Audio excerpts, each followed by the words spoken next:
Hoje o nosso assunto vai ser ligações químicas. Para pensar um pouco sobre ligação química, a gente tem que entender a existência dos gases nobres, que são aqueles elementos lá do grupo 18, ou família 8A da tabela periódica. Se lembra?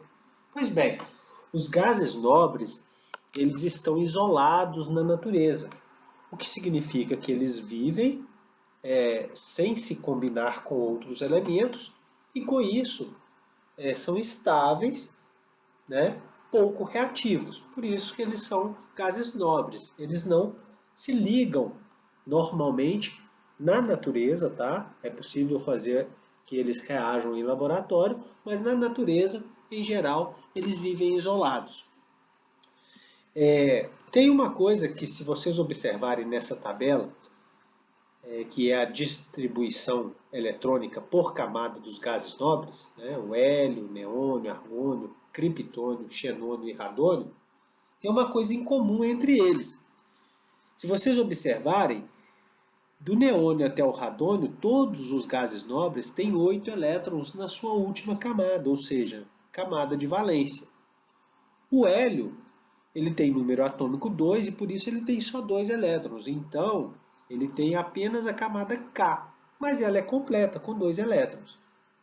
Veja bem que a dica para a gente entender por que um gás nobre vive isolado na natureza, é pouco reativo e muito estável, está relacionada a essa distribuição eletrônica, com 8 elétrons na sua última camada, com exceção do hélio, que só tem 2 elétrons, porque o número atômico dele é 2. Perfeito?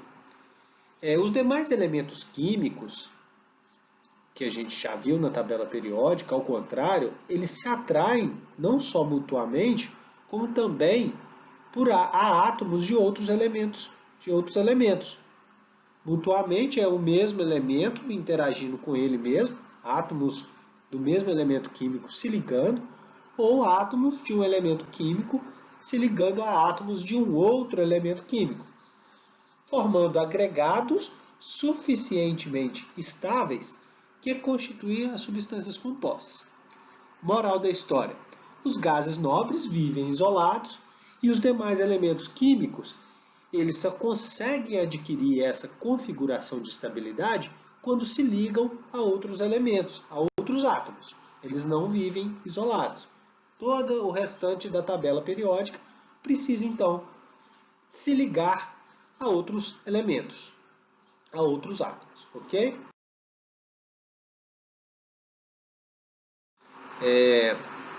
Foi associando a observação de que os átomos dos gases nobres têm pouca tendência a se unirem entre si ou com outros átomos, com a de que outros átomos de gases nobres têm um número máximo de elétrons na sua última camada.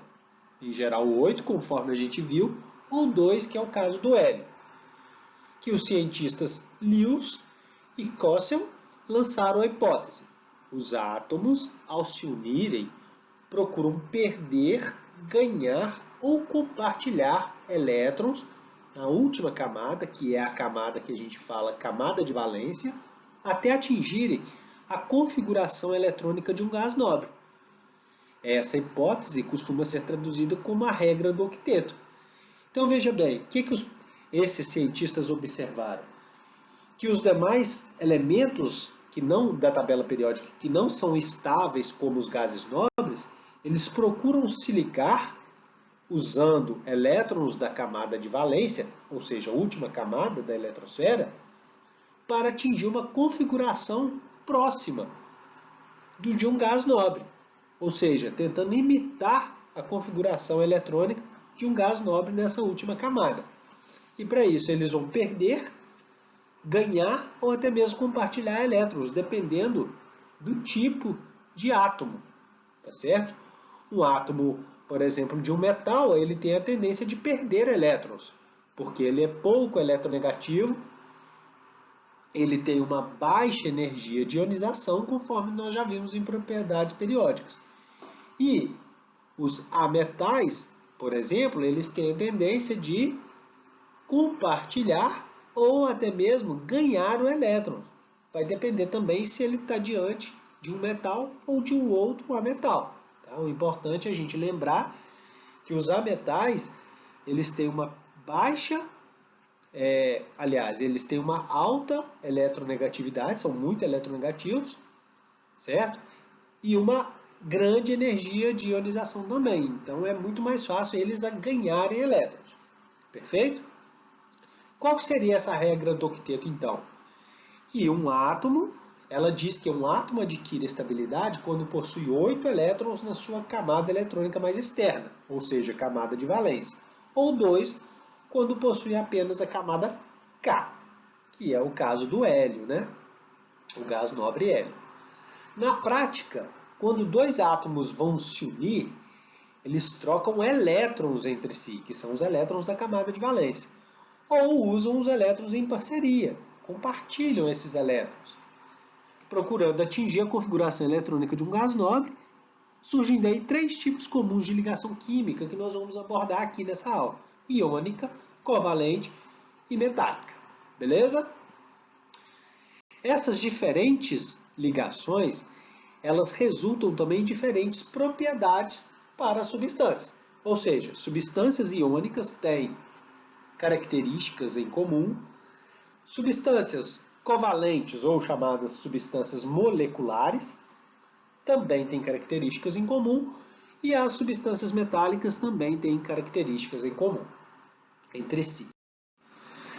Vamos começar pela ligação iônica. Ela ocorre entre metais, que são pouco eletronegativos, e ametais, que são muito eletronegativos, formando íons. Olha, se o metal é pouco eletronegativo, ele vai perder elétron. Quando ele perde elétron, ele vira um cátion.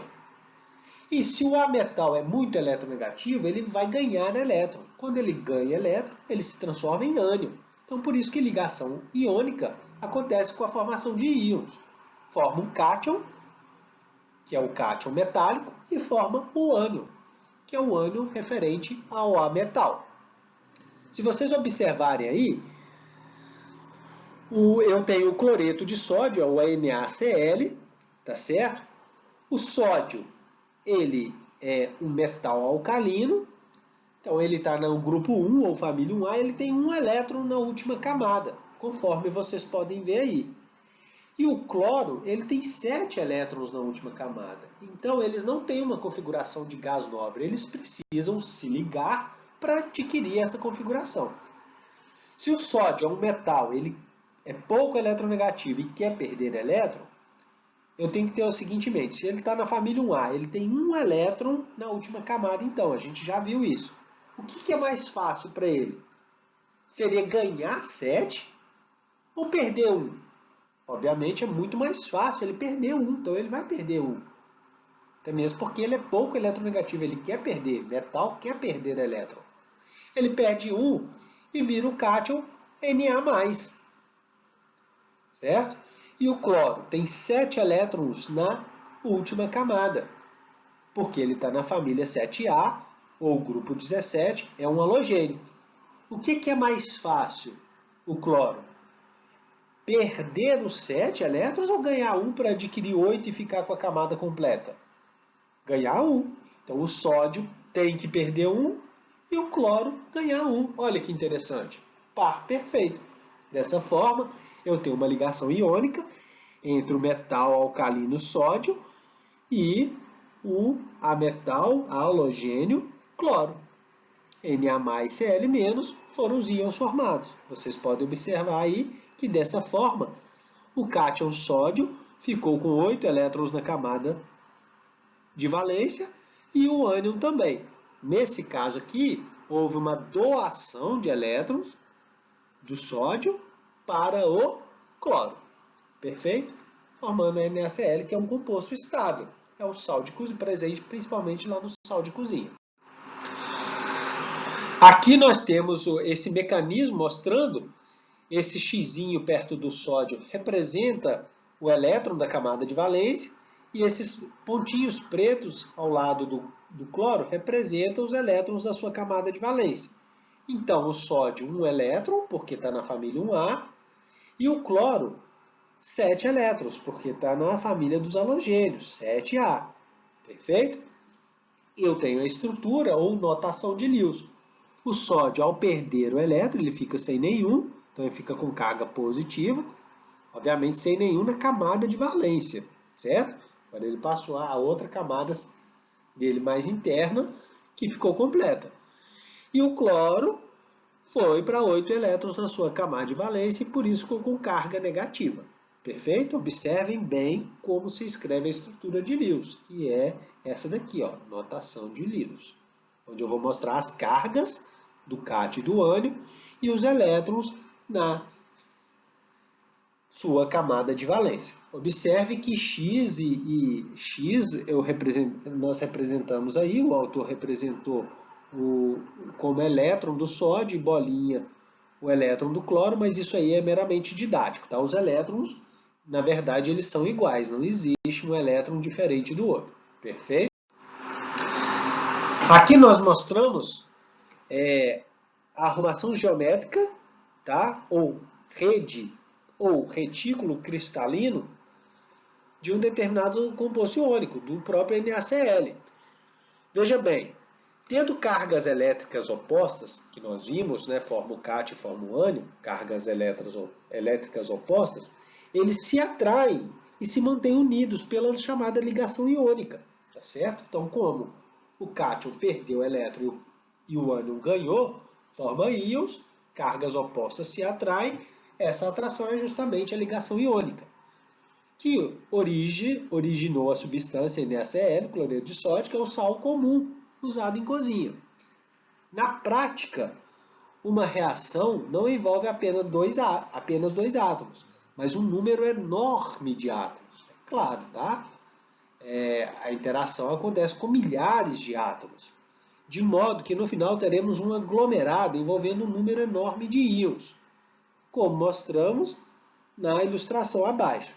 Aí vocês estão vendo aí, olha, os átomos de cloro, de cloreto, né, representado em verdinho, bolinha verdinha, e o átomo de sódio, né, o íon sódio, tá? Aí são íons, tá? Então é o ânion cloreto em verdinho e o cátion sódio em vermelhinho aí, tá?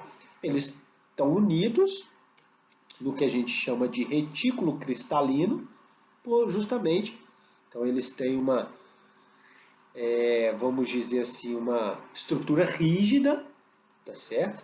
São estruturas rígidas, essa ligação ela é muito intensa e por isso que compostos iônicos têm altas temperaturas de fusão e de ebulição, certo? Para quebrar esse retículo cristalino aí, eu demando muita energia, tá certo? E por isso que ele tem altíssimas temperaturas de fusão e ebulição. E os compostos iônicos, eles são sólidos. Normalmente nós os encontramos na forma sólida, na temperatura ambiente. Aqui eu mostro mais alguns exemplos. No caso, o primeiro exemplo aí é o cloreto de magnésio. O magnésio está na família 2A, é um metal alcalino terroso, grupo 2. Então ele tem 2 elétrons na última camada, camada de valência, conforme tem 2 Xzinhos aí perto dele. Então, ao se ligar o cloro, perfeito? Cada cloro, por isso que tem 2 cloros, porque cada cloro, como o cloro tem 7 elétrons na sua última camada, família 7A, halogênio, cada cloro vai receber 1 elétron. O magnésio tem 2 elétrons na última camada. O que é melhor para ele? Perder 2 ou ganhar 6? Perder 2, obviamente, e até mesmo porque ele é um metal, ele tem baixa eletronegatividade, ele vai perder. Então, para ele perder 2, ele tem que perder para 2 cloros, porque basta para cada cloro 1 elétron, para ficar com 8. De forma que a relação da fórmula agora do cloreto de magnésio é 2 cloros para o magnésio, MgCl2. Presta atenção, inclusive, aí, como está a estrutura de Lewis, a fórmula de Lewis, tá? Que é essa fórmula que apresenta os cátions, o cátion e o ânion, com suas cargas e os elétrons na camada de valência. O outro exemplo aí é o alumínio. que está na família 3A. Então, adivinha, quantos elétrons ele tem na última camada? 3. São esses 3 xizinhos aí. Ele vai se ligar, ele vai se ligar ao flúor, que também é um halogênio, está no grupo 17. Tem 7 elétrons na última camada. Então, se ele tem 7 na última camada, isso é a mesma situação do cloro. O que ele quer? Ganhar 1 ou perder o 7? Ganhar 1, e até mesmo porque ele é muito eletronegativo. Certo? Ele tem uma alta energia de ionização, então ele não quer perder elétron, ele quer ganhar. Como ele já tem 7, cada flúor precisa ganhar 1. Então, já que o alumínio tem que se desfazer, perder 3 elétrons, ele precisa de 3 flúors para cada um ganhar 1 elétron. Perfeito? Por isso que a relação é AlF3. 3 átomos de flúor para 1 de alumínio. Observa que, aqui do lado, aqui, para compostos iônicos, se o cátion tiver uma carga mais X e o ânion, no caso o ânion B, o cátion era o cátion A com uma carga mais X e o ânion B com uma carga menos Y.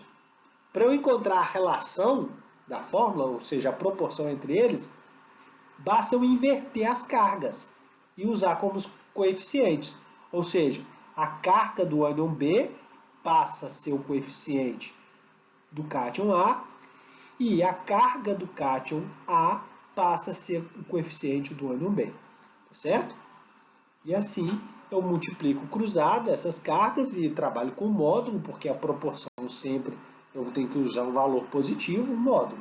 Beleza? Eu consigo achar a fórmula do composto iônico.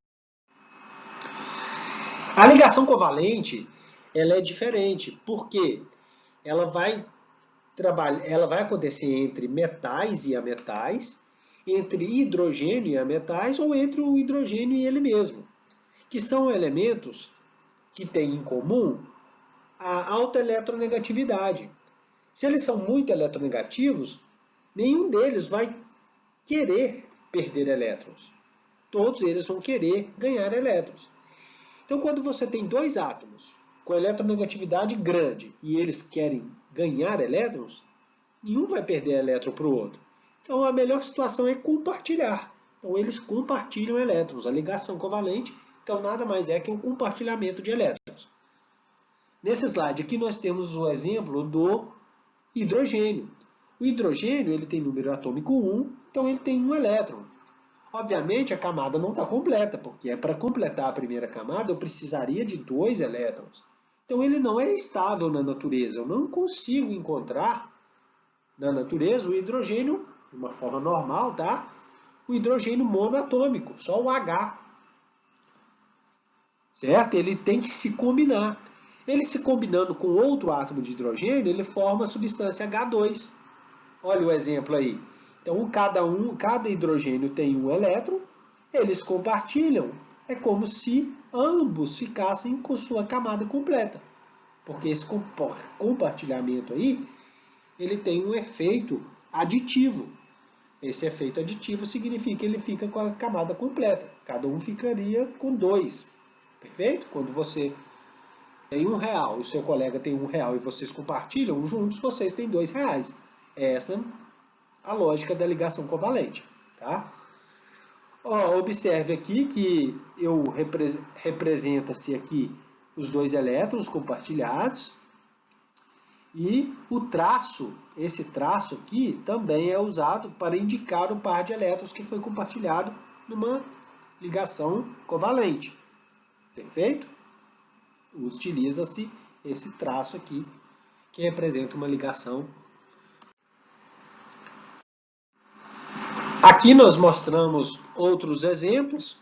Olha, a primeira substância é o cloro, Cl2, porque não existe na natureza o Cl sozinho, porque ele tem 7 elétrons na última camada, ele não é estável.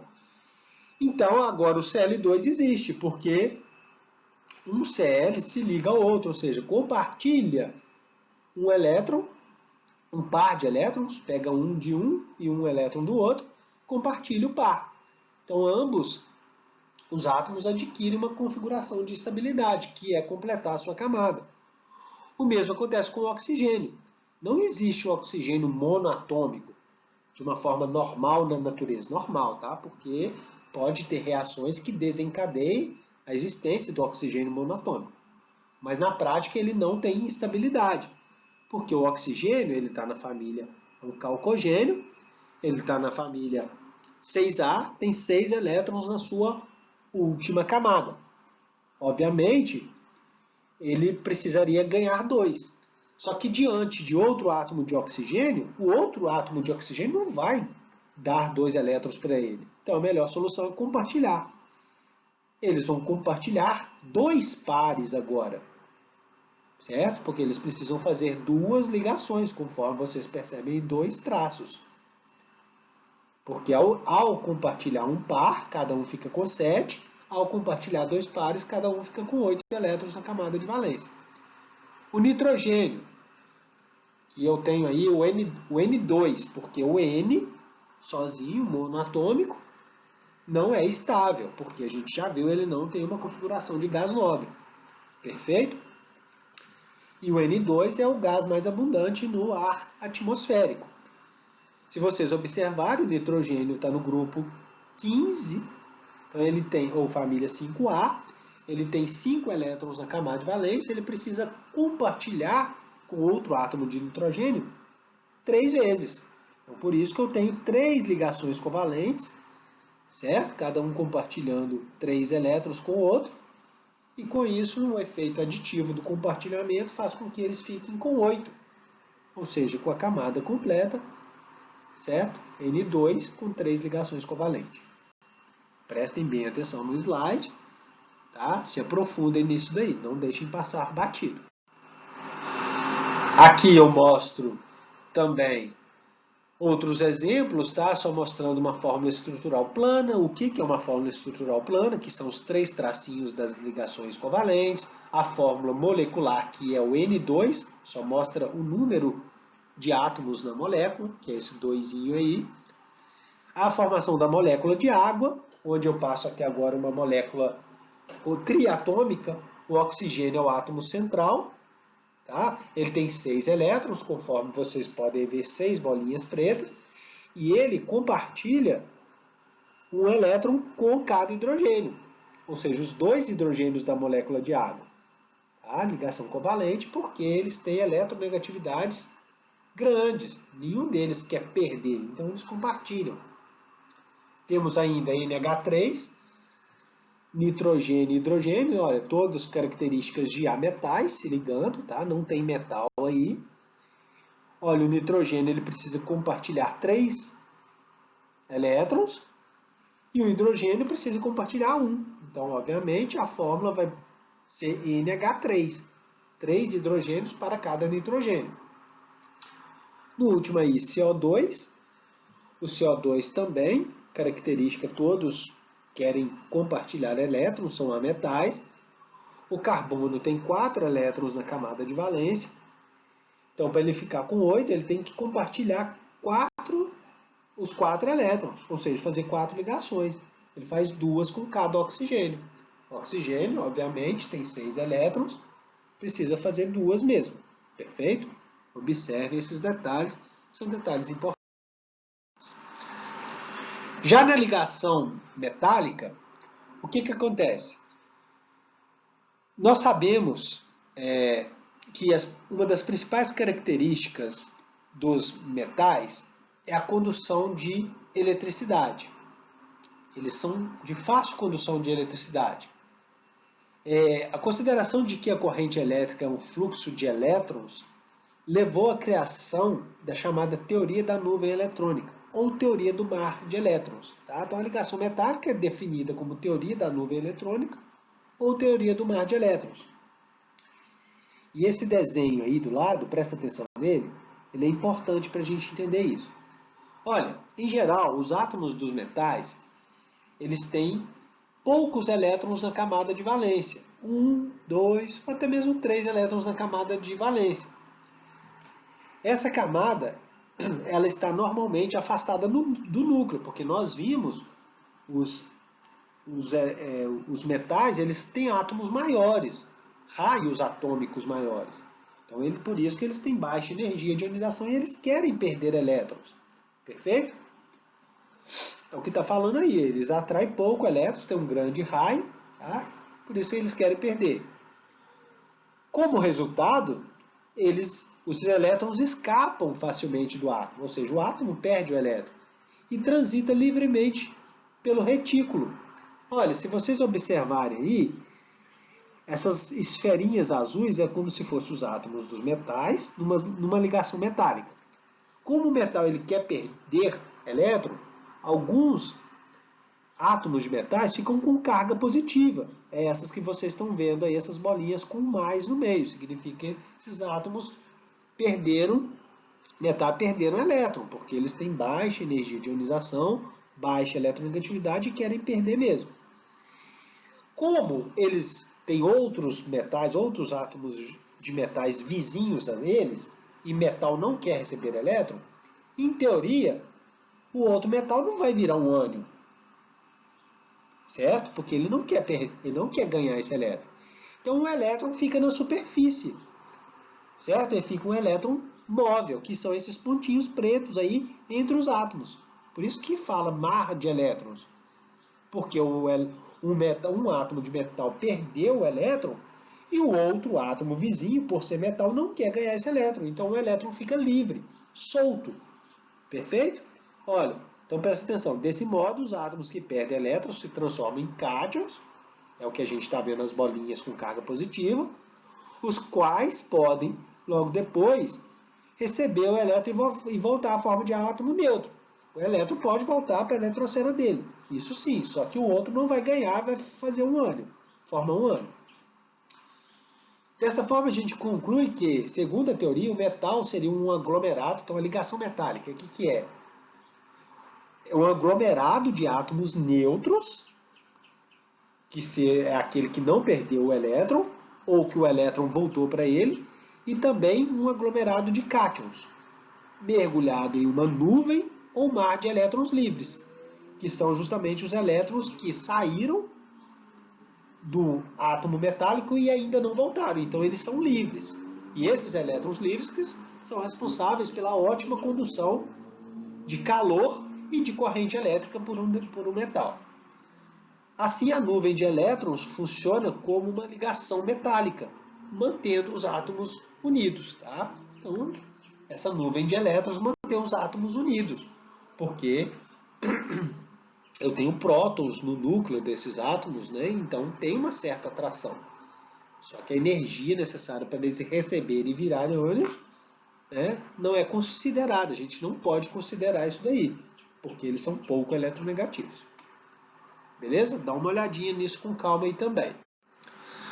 É importante, e eu gosto de destacar, algumas propriedades dos metais, que é o brilho metálico, aquele brilho característico, intenso, né, que você consegue perceber no metal, que não sofreu o processo de oxidação.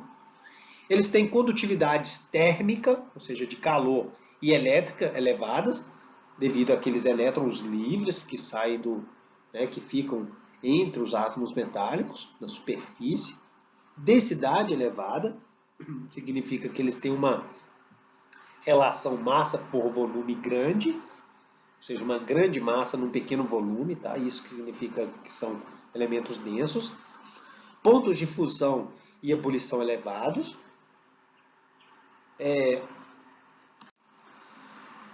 Ponto de fusão e ebulição elevados, que é devido à própria ligação metálica, que é uma ligação intensa, tá certo? Então ela é uma ligação forte, então isso acarreta uma grande energia para conseguir fundir e ebulir os metais. Resistência à atração, tá? Então eu consigo tensionar, puxar um cabo metálico e ele resiste a essa força de tensão. Maleabilidade, que é o fato de eu conseguir produzir chapas, lâminas, certo? Folhas metálicas. E a própria ductibilidade, que é a capacidade de um metal, né, aguentar a tração e eu consigo transformar ele num fio metálico. Você olha aí nos postes, você vai ver lá os fios metálicos, tá? Está relacionado com a ductibilidade, capacidade de produzir fios. beleza? Aqui eu trago rapidamente uma tabela. Eu gostaria que vocês prestassem bem nessa tabela, então pode pausar o vídeo, tá? Vocês vão observar o seguinte, que os metais que estão aí fica um desafio para vocês reconhecer quais os metais. Vocês têm que observar as temperaturas de fusão e ebulição deles, que só falando são altas, tá? Metal tem alta temperatura de fusão e ebulição. Nós temos também aqui nessa tabela compostos iônicos, que também têm altas temperaturas de fusão e ebulição. Descobre aí para mim quais são. Nós temos também compostos moleculares, formados por ligações covalentes, que têm baixas temperaturas de fusão e de ebulição. Ok? Vocês vão descobrir para mim quais são.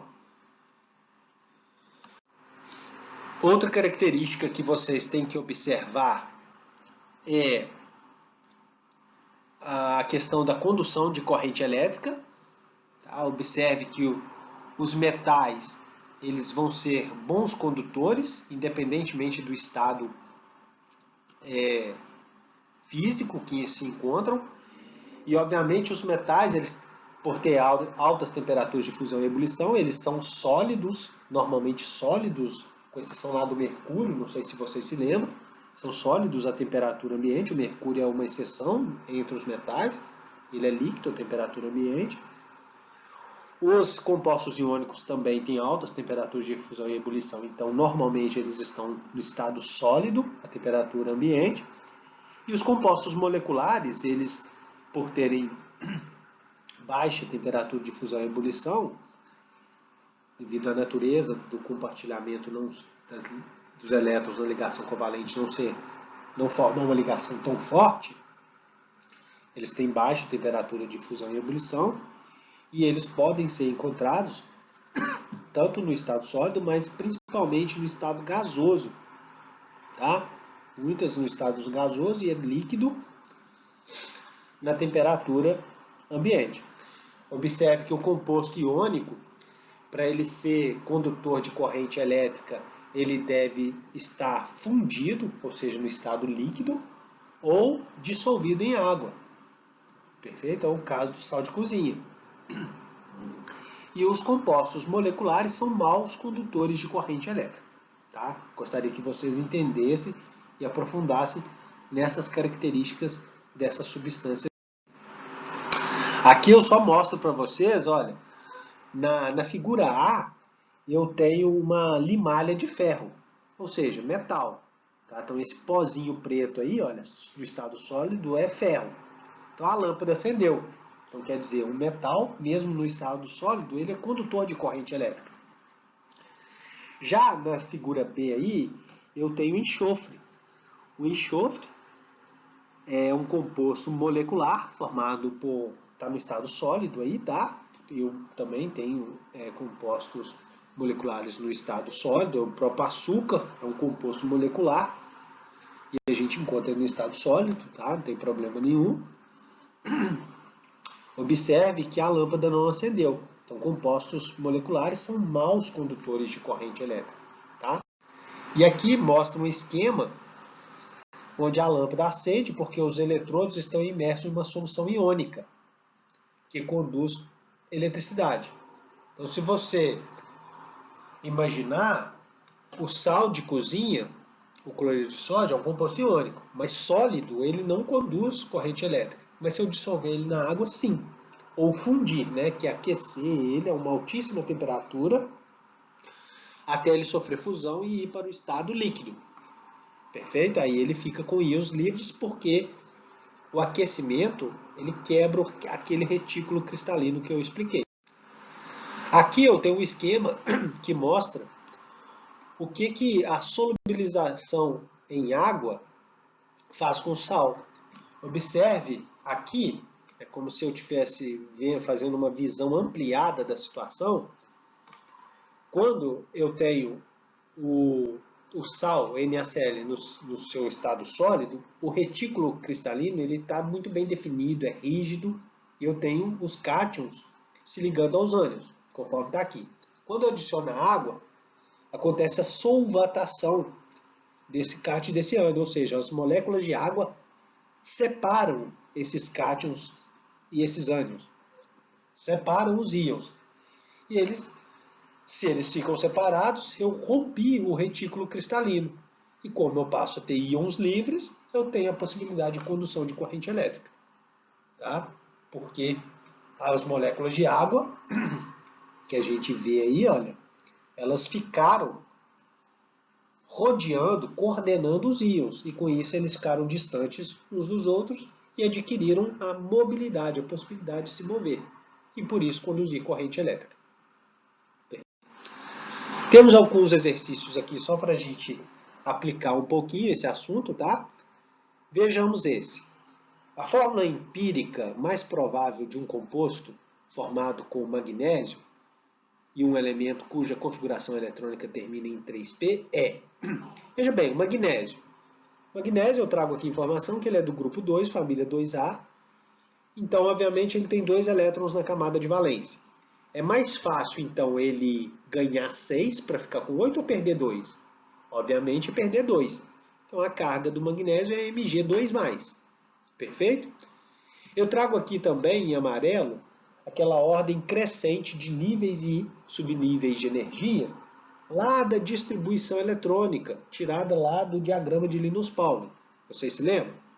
Pois bem, por quê? Porque eu quero a configuração eletrônica do elemento X, que termina em 3p3. Então, ele vai ter a seguinte distribuição eletrônica, certo? Eu vou seguir 1s2, 2s2, 2p6, 3s2 e 3p3. Veja bem que não é 3p6, 3p3. Contando aí, ele tem 3 camadas, 3s2, 3p3, esse 3 aí representa a camada 3, camada M, ele vai até a camada M, e ele tem 2 elétrons no subnível S e 3 elétrons no subnível P. Ou seja, 2 mais 3, 5 elétrons na camada de valência, na última camada. Então ele está lá na família do nitrogênio, por exemplo. 5 elétrons na última camada. É mais fácil ele perder esse 5 ou ganhar 3? Ó, lógico. E inclusive ele é um ametal, ele vai ganhar 3. Então se ele ganha 3, ele se transforma no ânion. X3-. Conforme está aqui, olha, o cátion ao lado do ânion. Mg2+, X3-. Para eu chegar à fórmula do composto, basta eu inverter, olha. A carga do magnésio vai ser o coeficiente de X e a carga de X vai ser o coeficiente do magnésio. Invertia lá. Mg3x2. Resposta letra A. Esse outro exercício fala o seguinte. Os elementos de números atômicos 14 e 16 combinam com o elemento de número atômico 8, formando as substâncias de fórmulas SiO2 e SO2. Tá? Deveria estar em subscrito aí o 2, tá? nas fórmulas. O dióxido de silício, que é o SiO2, é um sólido cuja temperatura de fusão é maior que 1500, enquanto o dióxido de enxofre, que é o SO2, é um gás a temperatura ambiente. Considerando as propriedades descritas, o dióxido de silício e o dióxido de enxofre são, respectivamente, substâncias do tipo. Olha, tem uma pegadinha aí que se você olhar essa temperatura 1500 graus, você pensaria, esse é característica de composto metálico ou de composto iônico. Só que tem um detalhe. Veja bem nessa tabela periódica aqui. O silício, embora ele está aí como um semimetal, ele está na família 4A. Então, ele vai compartilhar elétrons. Ele vai compartilhar 2 elétrons com cada oxigênio. Tá certo? O oxigênio está na família 6A, certo? E o outro, que é o enxofre, também está na família 6A. Então, todos eles aí vão compartilhar elétrons. Perfeito? Observe onde está o silício, o oxigênio e o enxofre, que são os átomos envolvidos. Pois bem, então o dióxido de silício, se ele compartilha, o silício tem 4 elétrons na última camada. Então, ele para chegar a 8, ele tem que compartilhar esses 4 elétrons. E ele compartilha com 2 oxigênios. E O enxofre tem 6 elétrons na última camada, porque está na família 6, um calcogênio. Cada enxofre, então, vai compartilhar, tem 6 elétrons, ele precisa compartilhar 2 para ficar com 8. Observe que é sempre compartilhamento de elétrons. Então, os compostos são covalente e molecular, respectivamente. Letra B. Presta atenção nisso daí, não se confunda por causa dessa alta temperatura de fusão, que também é uma característica porque, vocês viram, o silício ele é um semimetal, então ele tem algumas características de metal, ele está numa transição ali entre metal e ametal, certo?